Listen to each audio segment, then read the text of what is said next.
বৃষ রাশির জাতক জাতিকাদের জন্য মার্চ মাসটাতে কিন্তু একটু সতর্ক থাকতে হবে, কারণ মার্চ মাসে আপনাদের কর্মজীবনে বিভিন্ন ক্ষেত্রে ওঠানামা দেখতে পাওয়া যেতে পারে। ভালো আর্থিক আয়ের সুযোগ থাকাতে অনেক ঝামেলা ধীরে ধীরে অদৃশ্য হয়ে যাবে এবং আপনারা আপনাদের কাজ আবার নতুন করে শুরু করতে পারবেন। এই মাসটাতে আপনাদের ধর্মীয় কাজেও আগ্রহী হতে দেখতে পাওয়া যাবে। প্রেম সম্পর্কের ক্ষেত্রে টেনশন থাকবে, যদিও বিবাহিত জীবনে প্রেম ভালো থাকবে।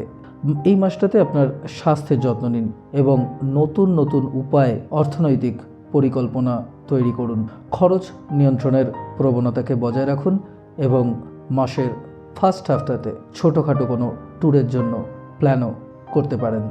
নমস্কার, কালপুরুষ অ্যাস্ট্রোলজির পক্ষ থেকে সকল দর্শক শ্রোতা বন্ধুদের অনেক অনেক ধন্যবাদ এই ভিডিওটি দেখার জন্য।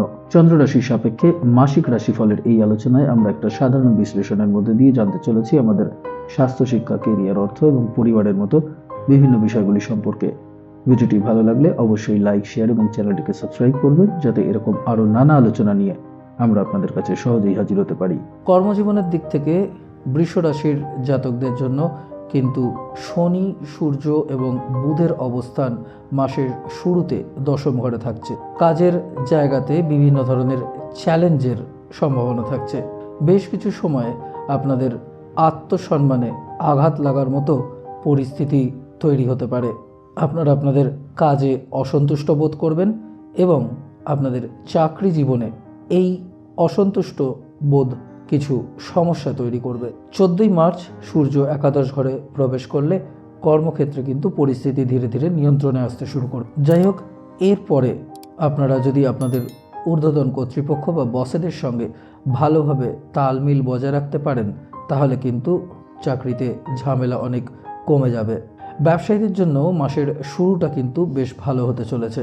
ব্যবসায়িক সংযোগ সম্পর্কিত নানা রকমের ট্যুর আপনাদের জন্য দারুণ উপকারী হবে। আপনারা আপনাদের ব্যবসায় শক্তি ফিরে পাবেন এবং এই মাসে আপনাদের ব্যবসার সম্পর্কে সমস্ত প্রচেষ্টাগুলোকে সঠিকভাবে করতে দেখতে পাওয়া যাবে।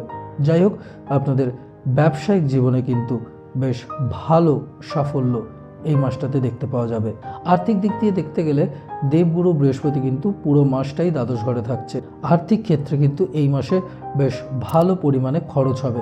শুভ ও ধর্মীয় কাজের খরচের সম্ভাবনা থাকবে। তাছাড়াও হঠাৎ করে কিছু খরচ দেখা দেবে যা আপনারা এড়িয়ে চলতে পারবেন না।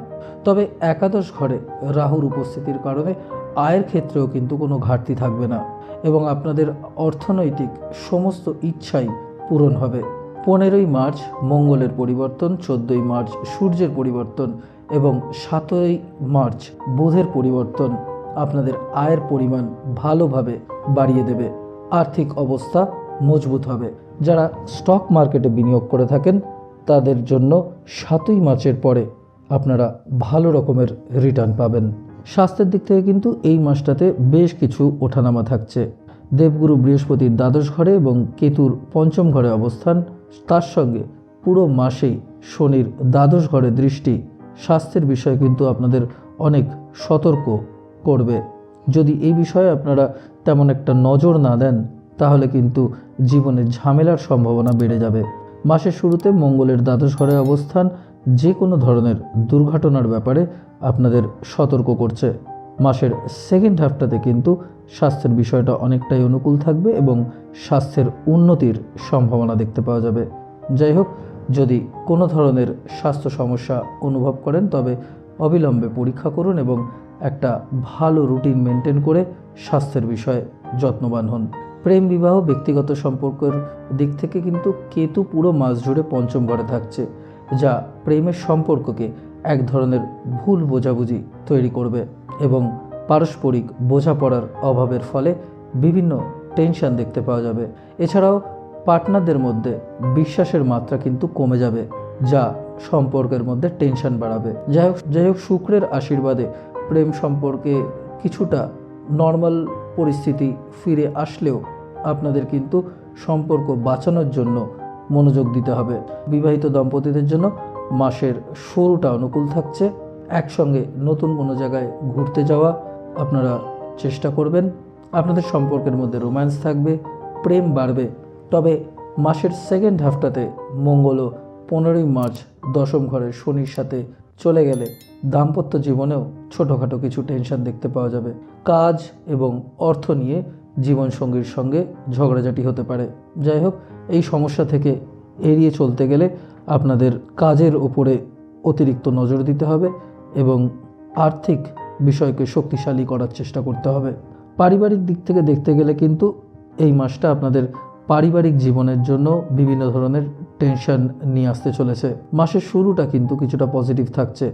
পৈতৃক ব্যবসায় জড়িত যারা রয়েছেন তারা কিন্তু লাভবান হবেন। দশম ঘরে সূর্য, শনি এবং বুধ থাকার কারণে আপনি পরিবারের সদস্যদের সহযোগিতা পাবেন। তবে ধীরে ধীরে মাস যেমনই এগোতে থাকবে তেমনই পারিবারিক জীবনে টেনশন এবং অসন্তোষের পরিবেশ সৃষ্টি হবে।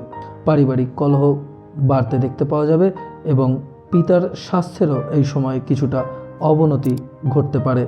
এই ধরনের পরিস্থিতিতে একেবারেই মাথা গরম না করে শান্তির মধ্যে দিয়ে এই সমস্ত চ্যালেঞ্জগুলোকে জয় করার চেষ্টা করবেন। পরিবারের পরিবেশকে শান্তিপূর্ণ রাখার চেষ্টা করবেন। তাহলে আজকের মতো এই পর্যন্তই। ভিডিওটি ভালো লাগলে অবশ্যই লাইক, শেয়ার এবং চ্যানেলটিকে সাবস্ক্রাইব করবেন, যাতে এরকম আরও নানা আলোচনা নিয়ে আমরা আপনাদের কাছে সহজেই হাজির হতে পারি। আবার দেখা হবে নতুন কোনো ভিডিওতে, নতুন কোনো আলোচনায়। ভালো থাকবেন, সুস্থ থাকবেন। নমস্কার।